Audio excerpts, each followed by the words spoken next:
Kristen. Let me bring you on the show. Kristen, hello. Hello.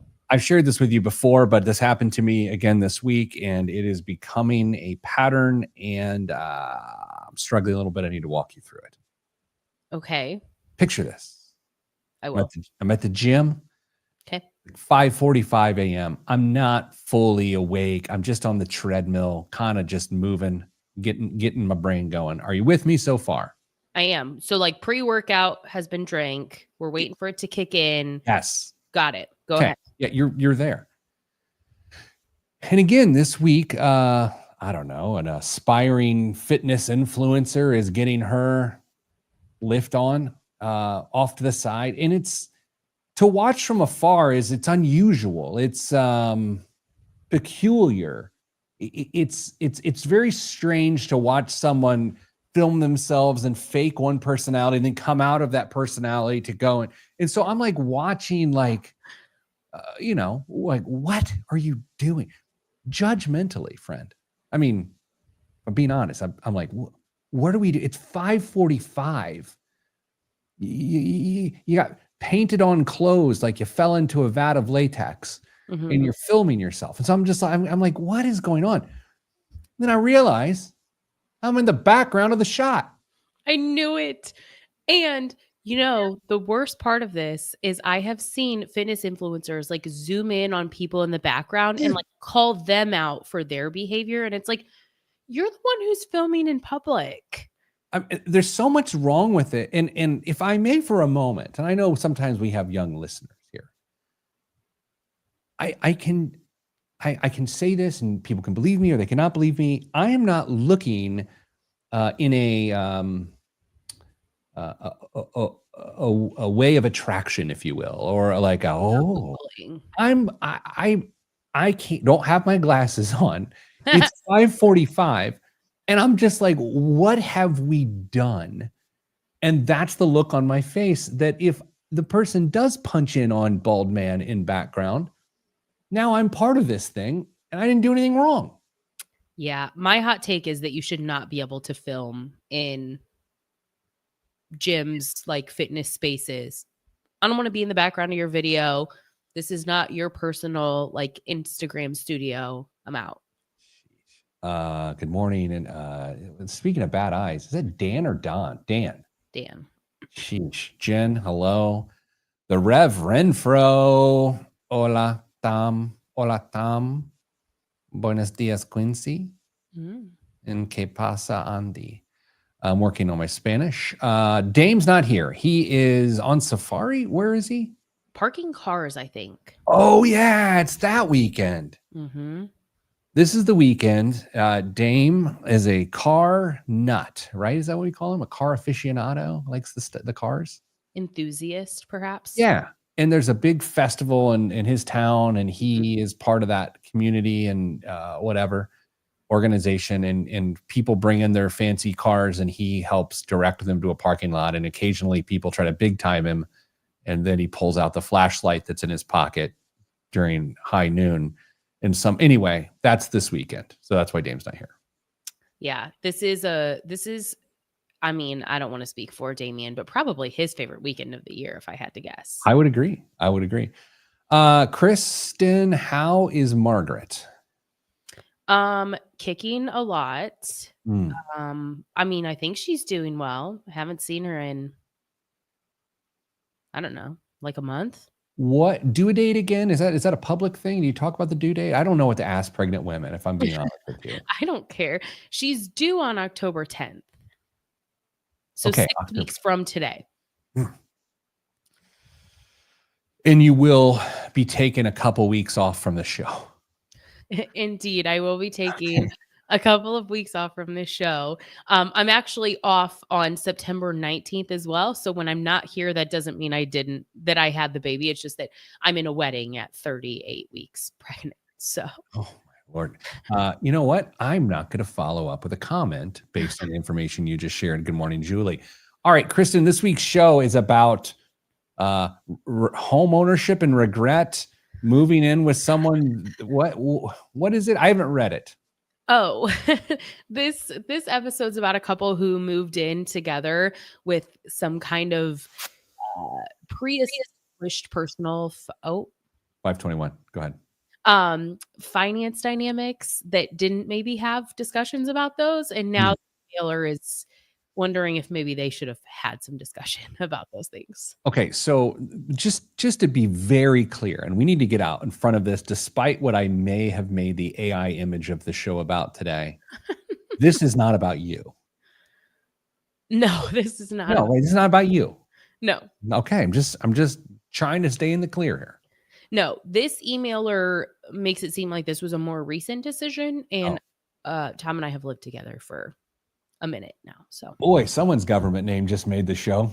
I know, it's weird. I don't even call him that in real life, but I don't know what else to call him on the show. Your special friend. That feels weird. Okay. Well, far be it for me to say something weird. Fair. I usually just call him my baby daddy, but look, again, I'm just gonna keep these lips pursed. okay. All right. I feel like there was something I wanted to share with you, Chris, but I don't know what it is. So let's just do the show. Okay. All right. Gotta get ready. Someday, maybe by episode 600, I figured out what to do, how to run the show. Andy, she won't be on the show. Her little girl will not be on the internet. I appreciate that. Maybe you could put like a full mask over the child, like a latex mask. Maybe there's latex left over from the gym outfit some of the gym goers wear at my gym. Yeah. Or like just like a shopping bag or something. Yeah. I mean, I think about the gym situations. I feel gross because it would appear as I'm watching that I'm like just this old creepy guy. I'm just a guy in disbelief. That's what I am. Yeah. Rick Swink. People, you'll know when people start tagging you in the video. Be like, Pete, isn't this you? I got PTP'd in the locker room while I was drying off the other day, which was very awkward. Sorry for the image, everybody. Sorry. I don't like being recognized. I just out in public when I'm not expecting to see someone I know, even if it's someone I know well. I don't like to run into people unexpectedly. So I can't imagine how your life goes. It's weird. 3, 2, 1. This week on the Pete the Planner Show, we answer your money questions. Here's how the show works. You email us, askpete@petetheplanner.com. That's Ask Pete. I'm going to spell it out for you now. Calm down. Get a pen. Get a paper. ASKPETE @petetheplanner.com. Joining me as always is Kristen Elanius. Hi, Kristen. Hello, Pete. Good to be with you. Damian Dunn is on location. Not this location, No, but he's yes. not here today. All right, big email for the show. It's going to be the entire show this week. A big email. Happy Labor Day weekend to all that celebrate. Does everyone celebrate Labor Day? I think so. I don't know. Okay. Here we go. Dear Pete, I'm a new listener. My best friend has been trying to get me into the show forever, and now I wish I'd started sooner because I recently made a move that I didn't realize could have had such a large financial impact on my life. Time out. All right, already? So yeah, no, listen, we got a referral network here. I love that. Good morning, David. We've got a referral network here at the show where people are like, hey, you should listen to this show. I got an email or text, same thing to an old guy from a friend yesterday that said, actually, I'm going to read it to you. He referred someone to our show. I love that. And the person says, he sent me a screenshot of the conversation. He seems much more relatable than Susie Orman, which again, it's not a contest, but I think this is how the show grows. Anyway, back into the email. Here's the deal. I moved in with my partner last year who owns our house and has lived there for nearly 10 years. Our relationship isn't casual and we're planning to elope soon. Time out. You're burning through them, but I okay. know. Here's the thing, Chris. I've been married for 25 years. I dated my wife for 4 years prior to that. So almost 30 years of off the market. Mm-hmm. Mm-hmm. Our relationship isn't casual. Can you help me? What does that mean? I Like they think don't wear khakis? it's exactly what it means. I think it's pretty common for people my age, maybe even younger, to move in with someone, even if they're not totally sure that the relationship's going to end in marriage. I know lots of people that have lived with a significant other that then the relationship didn't progress. Can we talk about that during the break and just like a moment of, I have questions, non-judgmental questions. I'm just not my, anyway, continuing on. Okay. And we're planning to elope soon. So I felt comfortable with the move at the time, but now I'm worried that we should have done a few things financially before I moved in. Here are more details that you might or might not want. Time out. Time out. That's my favorite part of this whole email because people don't know what to do about the fact that every episode, Damian and I complain that we don't have enough information, and you complain that the email takes too long to read. Well, here's the funny thing about this as I look through the rest of the email, which I have not read yet. Oh, I don't see a single number. So they're talking about details. I don't see a single number. I need numbers, Queen. Here we go.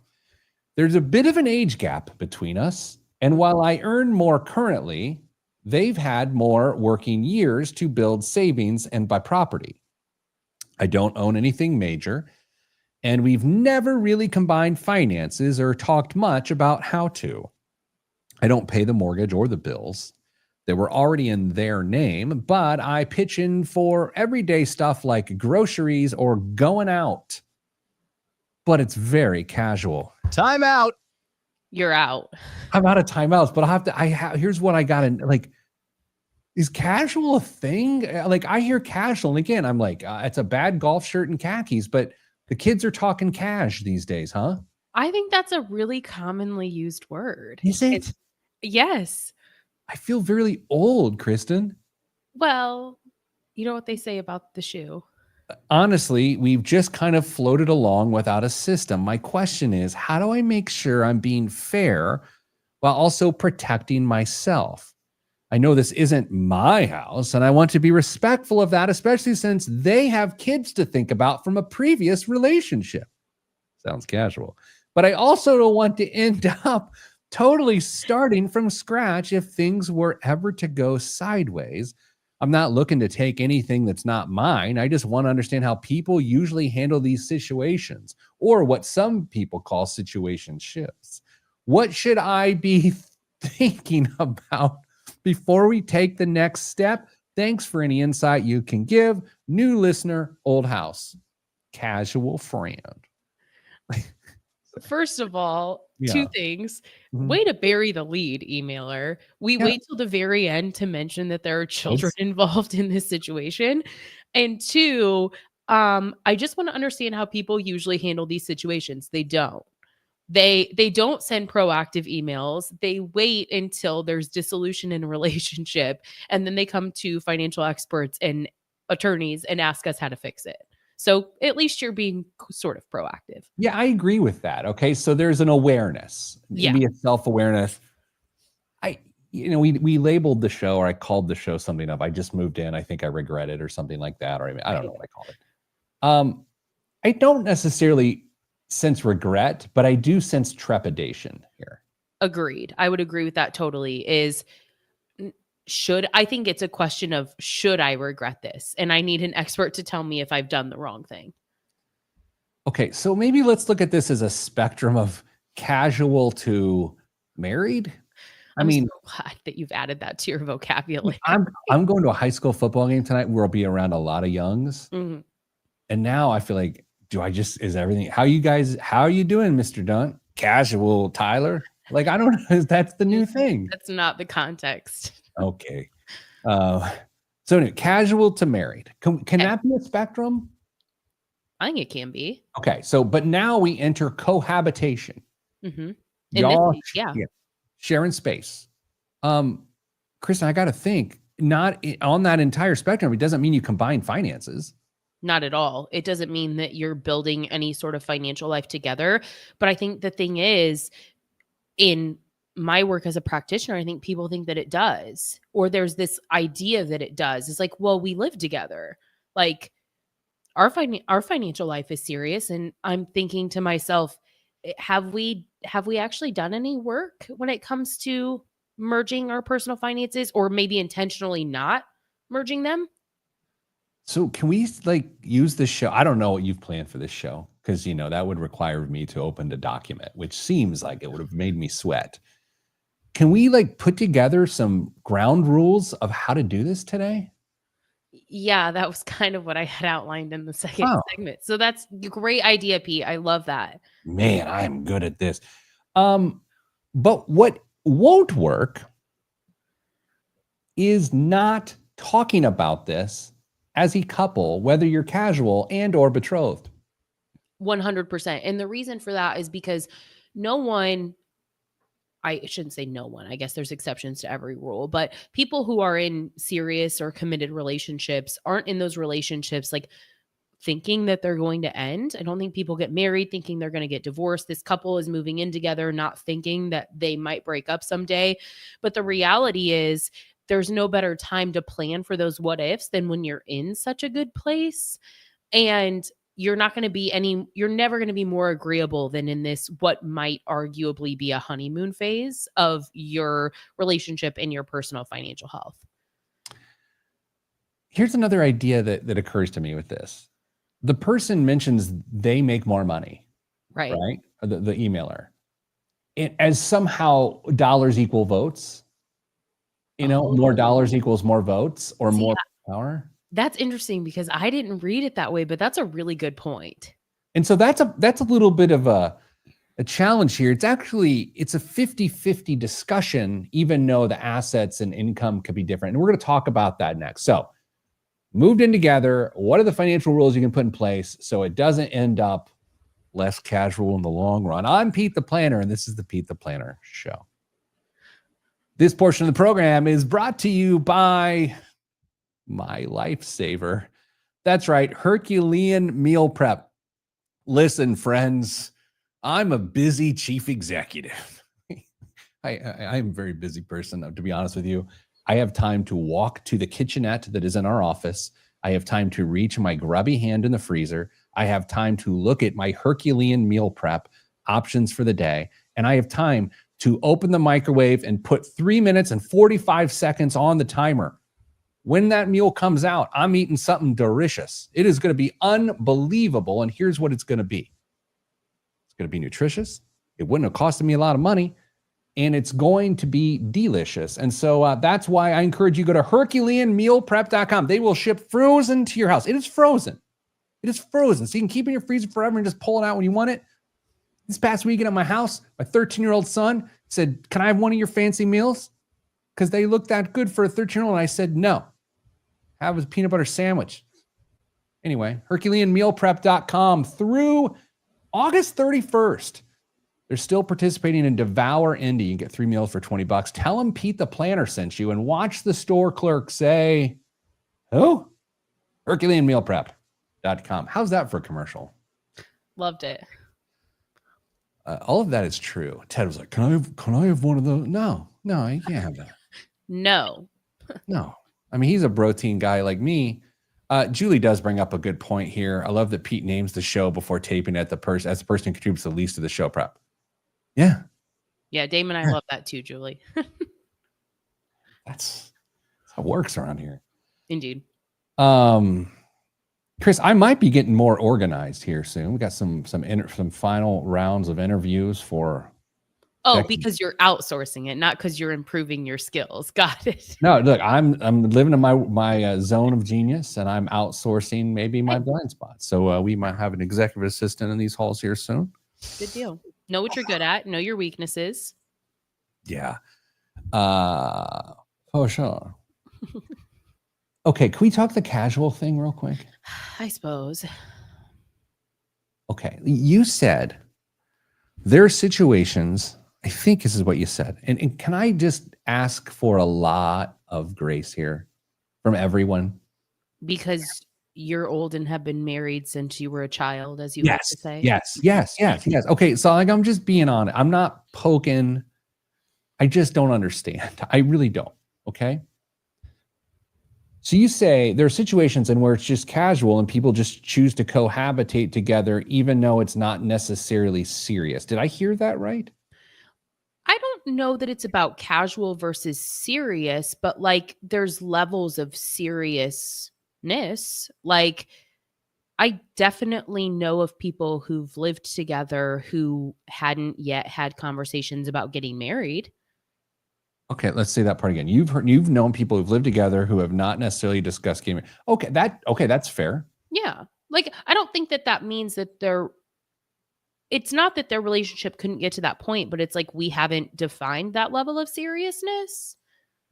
But it's again, man, I mean, I feel like a real dummy, but I'm just being honest. So it's like I'm old, like a test drive the relationship sort of thing. Yeah. Are we compatible if we have to spend like an ungodly amount of time together? Because if you try to do it like, oh, we went on vacation together for a week, it's an unnatural environment. There's clean towels, right? It's the clean towels. It's exactly it. And no dishes. Yeah. How common is this these days? People are getting married later, if they're Mhm. getting married at all. I think that I don't know how common it is, but I think it's a lot more socially acceptable to like, to your point, let's make sure we can live together before we agree that we want to spend forever together. Like Mrs. Planner is still trying to come to that conclusion with me. Mm-mm. But anyway, it's going Sorry all about right. Let's go. Let's do this. Next segment, someone outlined here what you need to talk about. Oh, this is like the ground rule. Yeah. Whoever put this together, thank you. Did Dame do this? Yep. Before he left, he thought, you know what? I'm not even going to be there to watch this fall apart, but let me help Kristen. All right. 3, 2, 1. Back on the Pete the Planner show. Some call it Kristen and Co. Kristen Elenius joins me here now. Kristen, we got an email from, go figure, an emailer who just moved in with a partner.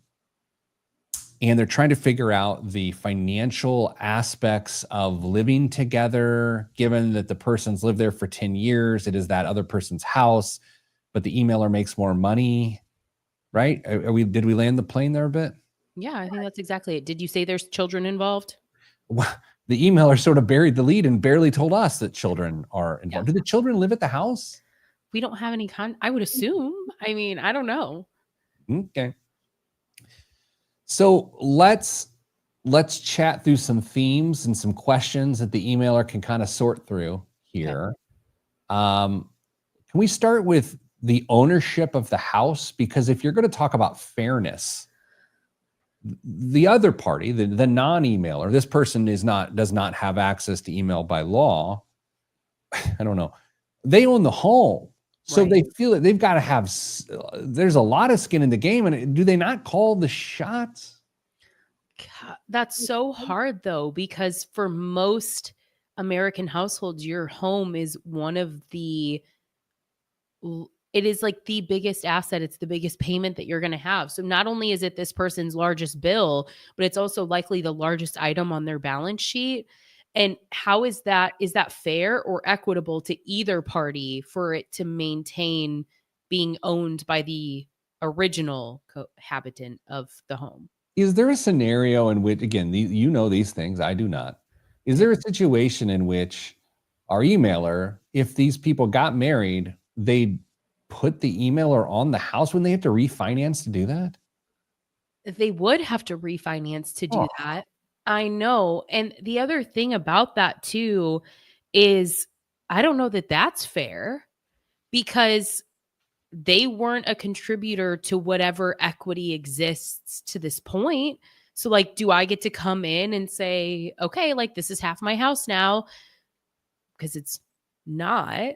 And then if you pay rent, then the other person substantially benefits. It's like a doubling of benefit of home ownership, and the other person remains in a position of weakness financially.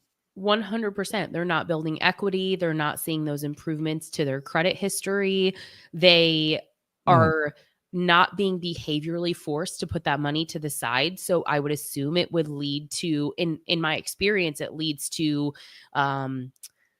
less than desirable financial behavior, where it's like, hey, I have all this discretionary income because I'm not paying the largest expense that most households have. I love that the conversations are really kind of happening in the margins here, because let's say they decide to be together forever and eventually are they considered a common law marriage, but they never actually get marriage. They never get married, like get milk, get marriage. They never get married. How does that change things? Because, in the comments here on our live stream, David's like, once you're married, it's 50-50. Well, if you're never married, is it still 50-50? Well, and not only that, but I think that the blended family dynamic is a challenge. We don't know how many children exist from a previous relationship. We don't know what kind of support exists from the other parties involved with those children. Are grandparents really involved? Is the other parent really involved? Have we done a good job of saving for them? I think one of the biggest questions is what happens if then this couple has kids? Oh. It's really complicated. And that's why people avoid talking about it, is because there are so many opportunities for conflict along the way, because these are really, really loaded conversations. Kind of wish we had not talked about it. My head is spinning. Like, if not us, then who, Pete? Oh boy. All right, well, you see that at a mall kiosk, like a Yes. candle. Yeah, I frequent them all. Okay, so maybe this is your entire point, which I love to appropriate every single week on this show. But let's remove labels from all of it. Let's okay. So my wife and I happen to be married by the nature of me calling her my wife. Let's remove the label we have, and let's remove the casualness of these folks in this email. And let's just sort of take those two relationships on this spectrum of something, right? Here's an example. The car my wife drives, which I consider to be my wife's car, is in my name because I'm the one who went to the dealership and bought it, but I don't think it's mine. I don't treat it as mine. My name's on it. We're both insured on it. But like, if we're removing labels of the relationship, isn't that kind of the same thing as this emailer's partner owning the home? Yeah. And I was trying to think through examples or like opportunities to create equity as we go to try and keep things fair. And I was like, well, what if like future assets get titled in the other partner's name? But the reality is nothing is going to be equivalent to, in most cases, a primary residence. A car is a depreciating asset. That's not the same. Aren't we saying on some level, what is being unsaid here is that, are we expecting these people to proceed as though this current relationship will end and they need to be in the best position for that? I mean, on some level, it's kind of what we're saying, is it not? I'm just a practical gal, so kinda. And I'm okay with that. Like, on a topic like this, I feel no need to get aligned. Like, I don't even know if I believe my opinion. It's just my perspective. It's barely even an opinion. But is that the modern relationship? Is that if you do start to combine finances, you have to have an off ramp? Gosh, that sounds so bleak. But Yeah. as a practitioner, I want you to have an off ramp, because the worst case scenario is you don't need it. Or the best case scenario is you don't need it. We never have to worry about this conversation again. We're together forever. But then the other reality that comes into play here that we haven't necessarily discussed is like estate planning in a blended family dynamic, because that's really challenging too. People are getting, you said this earlier, collectively we're getting married later and later. Your lives are more established. What does that look like from the perspective through the lens of estate planning, planning for future generations? I think that exit ramp, so to speak, if that's what we want to call it, is kind of non-negotiable. What part of this is a really pithy question. What part of this is chicken or egg? What part of this is, if you build it to separate it, it will separate. If you build it to not separate, it will not separate. Are we not leading the witness a bit? Oh my gosh, your email inbox is on fire. No, I don't check it. There are going to be so many people so mad about that because I know people have really strong opinions about that. Like, well, I'm not planning for that because that's never going to happen. I totally understand that. But again, and maybe we're a little biased in our work as practitioners, but we literally see it all the time on both sides. Couples who planned for it, which is the exception, and couples who didn't, and then they have to deal with the aftermath. All right, which gets us to the lawyers. It's always back to the lawyers. Sometimes I feel like just in saying that word, like Beetlejuice, an invoice is going to appear in my inbox. But I'll say this. Is this where prenups and cohabitation agreements get involved? Yeah, I think that in this situation, before they elope, and it has to be before you elope if that's the plan, because you can say that you'll do it after the fact. A post-nuptial agreement, I think, is an actual thing. You can say that you'll set something up after the fact, but you won't. Life gets in the way. Your life is busy, the kids, all the things you have to worry about, you won't do it. This has to be done before you elope. If you're listening to the show on the radio, you want to subscribe to the podcast because you get to hear what we talk about during the breaks. And Kristen, during the break, you got to help me understand eloping too.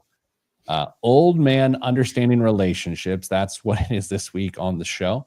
Coming up after the break, Chris and I will tell you what we think good looks like in this situation. All that's next on the Pete the Planner Show. I'm Pete the Planner. So this is the fun of the show. I didn't read the outline too much, and I just looked down and saw the line, what good looks like, and then just blended it into the outro, and I feel good about that. Great. Kristen, can I ask eloping questions? I am only elope adjacent, but I can try. I can't elope. There's a really bad dad joke. That was really bad. Okay. Yeah, you know what? David is so right. So sad Dame isn't here this week with this topic. I feel like he would be getting sassy. Indeed, yes. I mean, I'm holding back. So, okay. Why do people elope? I think people elope because the wedding industry is out of control. Okay. So, am I hearing cost saving? I would say cost, but I think there's also a family dynamic associated with that. Like there's a reason why my special person and I will not ever have a big wedding. And I'm just not interested in the argument, the family dynamic, who you have to invite, who you don't, the like familial politics of it, so to speak. And I think a lot of people feel that way. Just to be clear, I'm not skeptical of eloping at all. I just want to understand the thinking. So that makes a lot of sense. Like avoid the whole wedding planning thing that dominates months and months of your life. Right. Including the money. And families are complicated. Right. And big events can add to the complication. Here's a good one. Eric says in the comments here, I eloped. Would it be we eloped?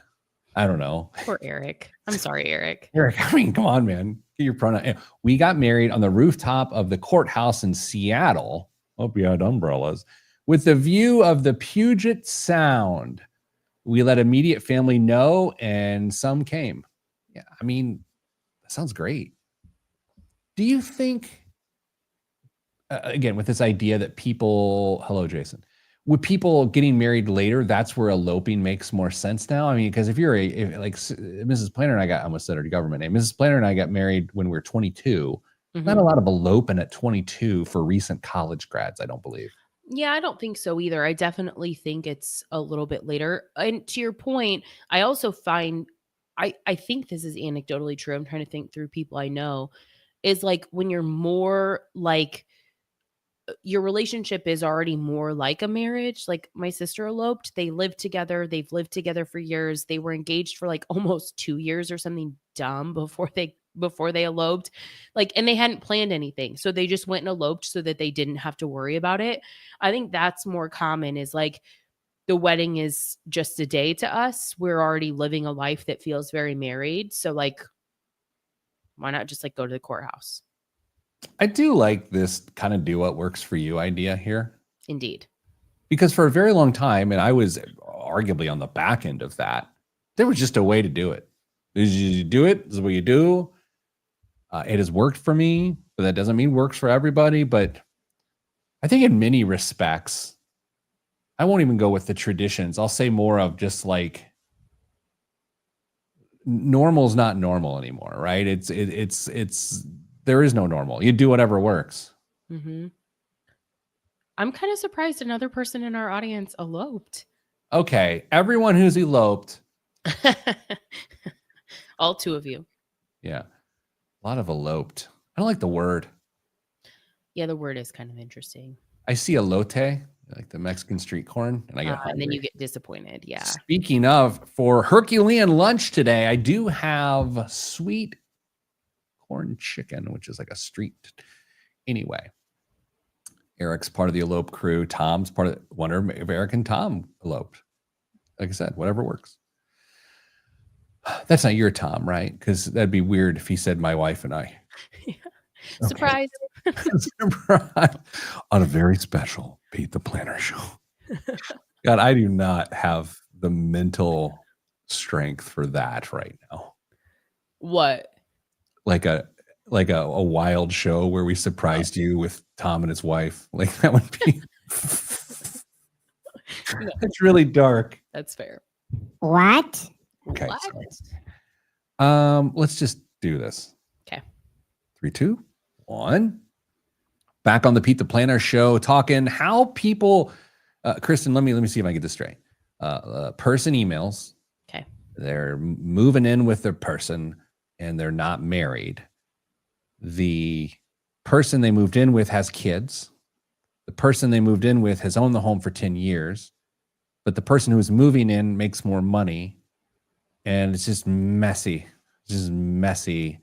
And so we've kind of talked through some rules, some standards, some ideas. Now, let's tell them exactly what to do. Seems kind of aggressive for our show. Well, no one wants to listen to a radio show or a podcast where people are like, well, it really depends. Don't we regularly do that? You do. Okay. Oh, I'm just kidding. Kind of. All right. So, Ouch. I'm kidding. That's inside baseball. Here we go. That's why talk radio and podcasts get such hot takes, is because no one is willing to say it depends when literally every time it depends. Yeah. Okay. Let's set up success for these folks, Kristen. Okay. You are a practitioner Indeed. of wellness monies. What's the first thing they do? They schedule the appointment to start the prenup process as a base layer of accountability. We're putting this on the calendar. We're doing the research. That doesn't mean you have to get a prenup. You just need to fully understand the benefits or the pros and cons of having a prenup before you elope. You set the appointment now for the accountability. Okay. Can I blow that out a little bit and sort of talk through it? Maybe. Okay. What's wrong? I'm afraid you're going to tell me that I'm wrong. And well, first of all, I would never tell you you're wrong. I might tell you I disagree with you, but I don't think I do. I just want to kind of talk about what this means. All right. So this couple has moved in together. They plan on eloping. Did they say they're definitely eloping, or do they say they've talked about eloping? Where did they go? I think it says that's the plan. Yeah, planning to elope soon. Okay, cool. Okay, so far I like where you're going. But we're also saying we're not going to spend a lot of money on a wedding because we're eloping, but we're going to spend a few $100s on an attorney at the very least to make sure that we have a feasible financial path, right? That's what you're saying. That's exactly what I'm saying. I kind of don't hate it. I kind kind of don't hate it, right? Because if they don't do that, the risk of things getting dumb is pretty high.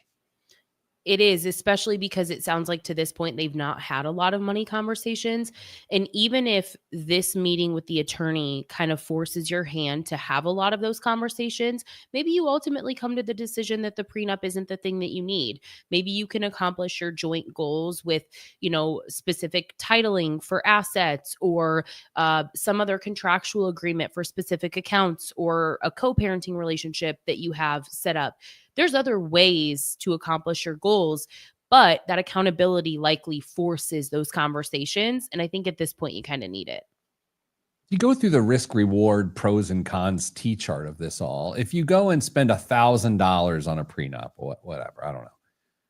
That is the worst part of the prenup. And if you don't get the prenup, you save $1,000, but then a lot can get messy super quick. And so I don't hit people with no brainers. It's not my vibe, but I'll say it seems rather simple. I think it does too. I know there's going to be people who disagree, but that's what I would suggest. You have add partner to the title of the home. Is it that easy? Don't you have to refinance if you add someone to the title? So we don't know what the ownership is in this home. Maybe this person owns the home outright. What if the ex-spouse is on the title of the home? There's so many variables that could be true here. It's probably not as easy as just like fixing the title, so to speak. But you also need to understand what your titling options are, what equity you may or may not be subject to. Maybe there's a payout agreement of like, hey, the partner who's moving in contributes X percent. And if this relationship is dissolved, they get X percent back out in the form of equity. Like, I certainly think there could be some fancy legal contracts that could be drawn up that are independent of the titling of the home. Which brings us to, if the situation gets more complicated with an additional human derived from their DNA. What if they have a kid? What do we do?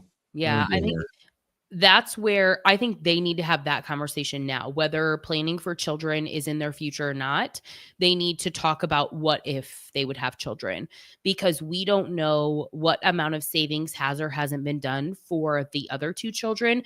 Maybe their other parent, their biological parent, has saved really aggressively for like college or something. Okay, how does that make it fair for the children that they might have together? Maybe the inverse is true. The emailer made it a point to say that they earn more. So would they feel like the savings for their biological child should be prioritized over their stepchildren should they get married? I think they need to have those conversations before as well. Maybe a loaded question, maybe not. When did this get so complicated? Because I got to be honest, 30 years ago, this didn't feel like a thing. Maybe it was, but the situation you've just painted, and we've been talking about this entire episode, you kind of see it all the time. But what's happening? Because this is complicated. There's so much that can go so wrong. It's very complicated, and I don't necessarily think that it's more complicated now than it has been historically. I just think that we have a greater level of awareness of how things can and can't go awry. I also, in this situation in particular, someone having bought a home 10 years ago at what arguably was maybe the rock bottom of real estate prices has had a totally different type of exposure to asset accumulation than the emailer has. So I think it's like the timing of different phases of personal finance is probably part of this as well. I know you and I are in the personal financial advice business, but this is where, like, this entire topic is where personal finance advice can get real stupid. It can get like real gaslighty. It can be like, it's not that hard. It's like, no, actually, I'm pretty sure it's very hard. This is crazy hard. And that's why it requires incredibly uncomfortable conversations. It requires a spend on formality around legal documents. It involves a blended family discussion, potentially even with the ex-spouse of the person who owns the home, because there's going to be some co-parenting. There's another thing you mentioned here in our pre-meeting for the show, which goes on for hours, just on and on and on. A family financial vision statement. What is that?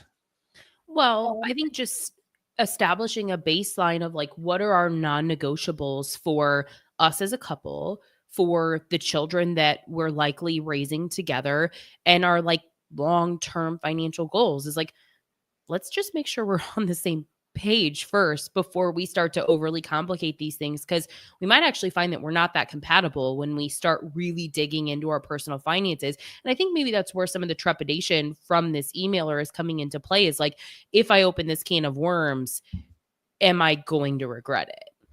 It makes me feel like financial therapy and financial counseling as an industry should be going through a boom movement based on how frequent situations like this are. But Kristen, what I also know, and why this conversation today has been interesting, is because I don't think people pay close enough attention to how difficult this really is. And so they're asleep at the wheel and it just gets worse. That's exactly it. It's a back burner item until it's forced to the front burner, and then it's really a challenge to deal with. Let's take a breath. Everyone calm down. We're going to take a break. And coming up after that break, we've got the biggest waste of money of the week and the news right here on the Pete the Planner show.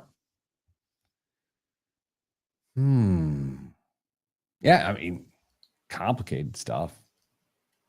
It's really complicated.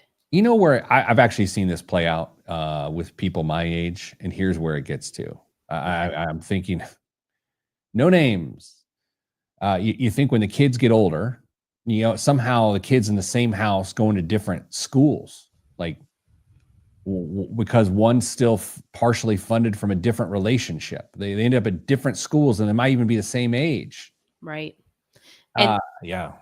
Well, and I think that's where that like vision statement that we kind of mentioned is so important, because what if the children from the previous relationship are set up to have some of those things?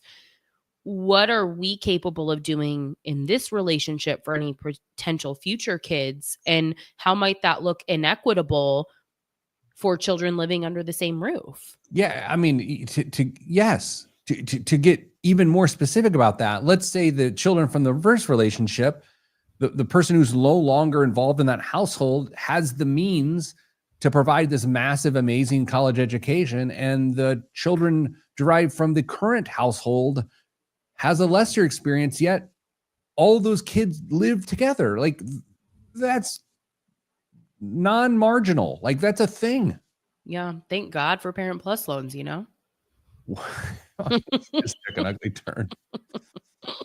But for real, that's where I can't imagine that's not an insignificant part of the Parent Plus loan borrowing equation, is trying to establish some level of what feels like fairness or equity in blended families when it comes to college savings. I'm not tooting our own horn, because this is not exactly what we do at Your Money Line, although your team talks to people about this stuff. But this is why financial counseling and therapy is a booming industry if people take them up on it. 100%. It's because no one taught us how to do this, and now societally we're playing catch up. Great. What's happening here? In the event I don't know what's happening. In the event my earlier comment was too harsh, I don't know what it was. I'm here intentionally, but I don't appreciate being in someone's monetized videos when I'm out in the world eating lunch, for example. I don't know what that means. Did I just put it on the screen? Jen, it's all good. Nothing's too harsh on this show. Jen doesn't want to be in influencers' videos, and I think that's fair, Jen. That. Yeah. Sorry. Oh, the open. Yeah, I'm with you. Jason says he was only half listening. Same. Oh, sorry, Chris. My takeaway from this conversation is that I should get a Parent Plus loan. Ding, ding, ding. And Kristen is an influencer. I had this college. Did I talk about the college kid last week that came and did a podcast with me. I feel like I talked about it briefly. I think I did. The kid that was like, how I get CEOs to sit down in conversations with me. Did I talk to you about this guy? I don't think on the show you've mentioned this. Oh, okay. Well, I just did. Anyway, yeah, nice young man from a local university came and started a podcast and interviewing CEOs and stuff. And it's really interesting. It's sort of the current version of ambition of like, hey, I'm a high school or a college senior. Let's go talk to people, and just under the guise of a podcast. I don't mean that negatively, and people will say yes. And it's really interesting. He came in last week and chatted with them, and I was like, man, this kid might go somewhere. How much time did you give him? I gave him an hour. Generous. Well, I mean, hey, you barely give all of us an hour. Oh, come on. We're going to get going here. Sorry, Jeremiah. I would also say whatever version of that existed when I was in college, or at least the first couple years of my career, I totally asked other people for their time in that regard. So you kind of like, yeah, got to give it back. You got to give it back, because I was totally like, can I pick your brain over coffee? There's a new restaurant called Starbucks that we could meet at. New? It was in 2000. Okay. How old were you? 6.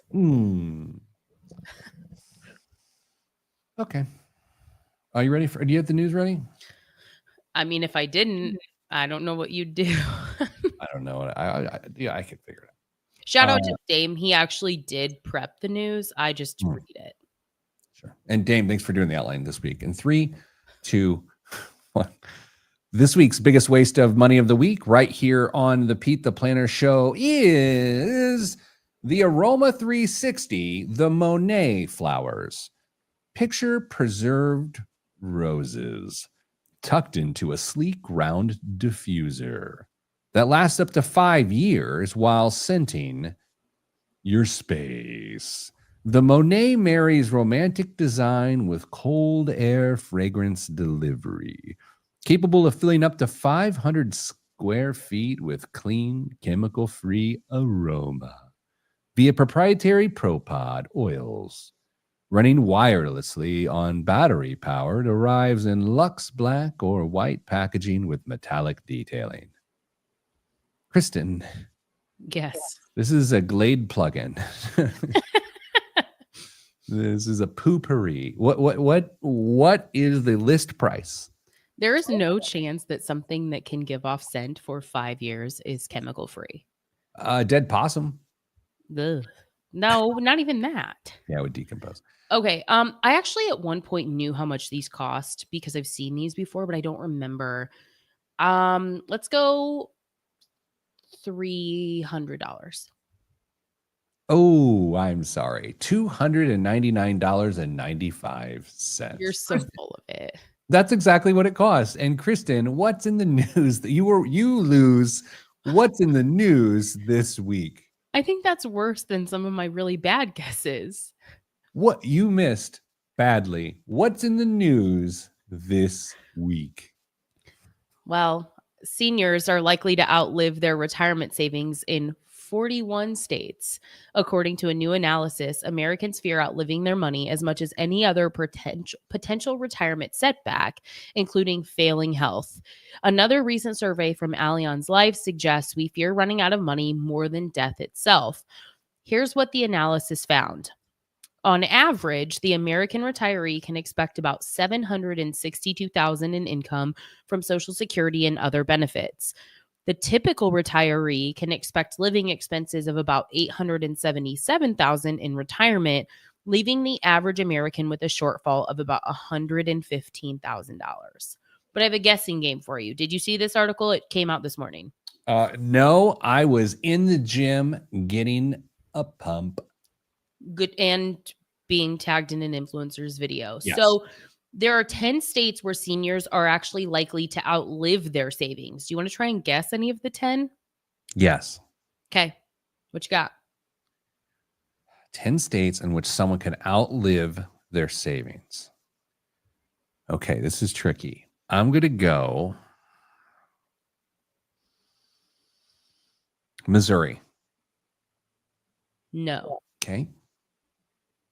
Montana.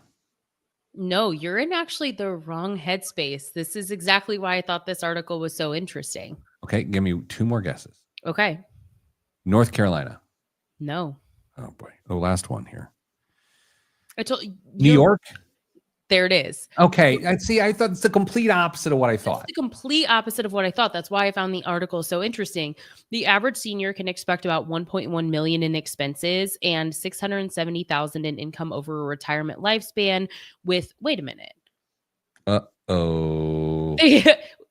Likely to outlive their savings. That's not you and I were thinking about it through the wrong lens. Wait, no. It's New York, but the projected shortfall is $448,000. Good story, Chris. Well, you'll have that. Do you want to guess any of the other states? Of which people struggle? Yeah. Okay. So I thought of it the wrong way. You thought of it the wrong way. We're in the same boat. Connecticut. Mm-hmm. Now you're on it. Yeah. I'm dialed. Vermont, Massachusetts, California, Hawaii. Yeah. Okay. So no surprise there. Yeah. Okay. You're going to ask me what else is in the news?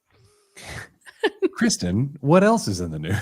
If it feels like you're seeing gambling ads every 10 seconds during sports, you're wrong, but you're not that far off. A recent study from the University of Bristol shows it was actually every 13 seconds during this year's Stanley Cup Finals. The most frequent messaging was found on visual displays like rinkside boards, with commercials contributing less of the frequency. Researchers analyzed this year's 6 Cup Finals matches and 7 NBA Finals games and found that viewers were subjected to 6,282 instances of gambling-related marketing across 13 games. That is fascinating. How do you so much? How do you react? I mean, if it's a dumb question, which is what I'm known for, how do you react when you encounter gambling advertisement on some programming or content that you're trying to consume, and it gets itself involved? How do you deal with that? Candidly? Yeah. You go ahead and put a parlay in? No, not me. Oh, okay. But the thing that I think is whoever the celebrity that's endorsed it is a sellout. Okay. Well, look. I actually kind of agree with that. Mine, I'm numb to it now. It doesn't. Really? I'm numb to, well, it doesn't move me to action is maybe the thing. So let's say there's a bourbon commercial on TV and they pour a glass of bourbon and you see it filling up and I go, boy, I bet that tastes good. Buffalo Trace. Sure. You see a DraftKings pop up and like, you could win a blah, blah, blah. At no point does my brain start to want to release dopamine by going, oh, I could be me. See, I think you're in the minority, though. I think that's why the advertisements are so frequent. I think it's because they work. Isn't my stock pick up like a lot of money? You think I should go out in the main space here of our colleagues and say, all right, who sports gambles? I don't think anyone would admit it to me. That's no one would admit that to you. No. Yeah. Every once in a while it'll slip out from someone. I mean, what am I going to do other than just judge them for the rest of their lives? What else is in the news? ETFs officially outnumber individual stocks in the US. Bloomberg reports that there are about 4,300 ETFs on the market compared to 4,200 stocks, with a record 640 ETFs having launched this year, roughly 4 a day, with June alone seeing 108 new debuts. Yeah. So here's a dumb thing I think I remember. When I was first in the financial business, and I think this could be completely wrong, I feel like there were 17,000 mutual funds in the early 2000s. I feel like that was the number. Okay. And what did you just say just launched so far this year? 640 ETFs launched this year, 4 a day. Wow. In general, it's a diversified investment that's going to spread out risk in theory, but now they're so specialized, they kind of use leverage to increase risk as opposed to diversifying risk. Like that's the twist of this. Just because it's a pool of equities or assets doesn't mean it's not hyper leveraged, you know? Yeah, that's exactly the rest of the Bloomberg article goes on to say, but with single stock leveraged and even social sentiment ETFs crowding the field, experts warn investors they still need to do their homework. I feel like I saw a story last week that Robinhood is going to start doing basically sports betting. Like it's going to do college football like predictions on there that in trends that people can bet on. I'm like, well, that seems bad. We haven't talked about them in a minute. And I wish that were still true because that's not good news. Now, the second that actual gambling gets equated and confused and conflated, just everything, any word I can come up with there, with investing, that becomes a problem because there is a portion of the population that are undereducated on investments that go, that's just gambling. Well, it's not actually gambling. It's very different from gambling. And just because you might gamble and then call investing gambling, well, unfortunately, you're wrong, and that is a problem. And with the financial companies start trying to confuse the two issues, then everyone loses, and that is the concern there. Man, this entire episode, I've shown my age. What an uplifting end to this week's episode. Oh boy. Well, here's the thing, y'all. You get a 3-day weekend to think about it. We'll be back next week. September starts a new era here on the Pete the Planner Show. I'm not sure it does. Anyway, Dame might be back. Kristen will possibly be here, and so will I. Sending you good vibes. Good vibes are all that's in the budget. I'm Pete the Planner. This was the show. September. Do you remember? All right. I got things to do. Indeed. Shooting a new video series today. You want to hear about it? I don't know if I'm supposed to talk about it, but might as well. Yeah, sure. I would get in trouble. Sometimes I get a talking to when I walk out of here.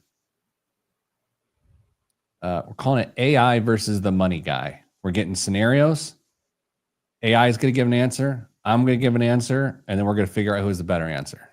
Oh, very interesting. Who's the judge? Me. Oh. But I will say this. Feels fair. We also want people to comment on who they think gave the better answer. Okay. And I'm going to try to be honest to say, okay, they got me on that one. Or no, I think they're wrong and this is why. So we'll see what happens. Okay. Oh boy. Okay. Well, that's just the thing. Hey, everybody. Good luck with your lives and stay getting money.